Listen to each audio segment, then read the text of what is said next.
Not long after sunrise one recent morning a camel race here began, as they all do, with two starts.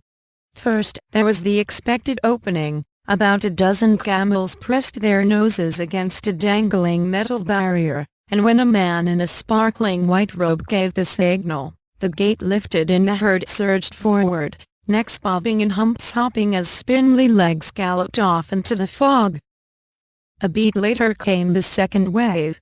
As the camels sprinted toward their first turn at Al-Wathba racetrack, a fleet of SUVs, 5 or 6 wide, shifted into gear and zoomed after them, tailing the animals on the paved roads that flanked both sides of the soft dirt track.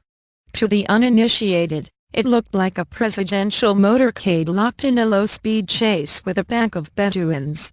To the more familiar, it was simply camel racing, modernized. Inside one of the vehicles, Hamad Mohammed watched the action from the passenger seat.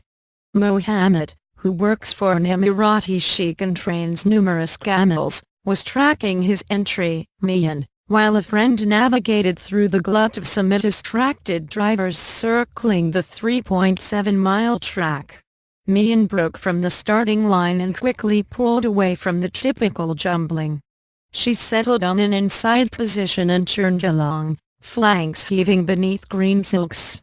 Her car was quiet, save for the thundering tones of the radio announcer calling the race from a van about 15 feet away, also following the camels. As the race neared its midpoint, Mohammed picked up a walkie-talkie, leaned his face against the window and began to make a clucking sound.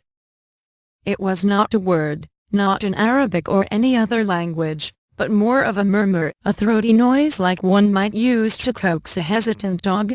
Mohammed made the sound over and over, and Miyan, who was at least 20 yards away, responded, surging forward a bit. "Good," Mohammed said softly to his friend. "The robot is working. Please subscribe the video."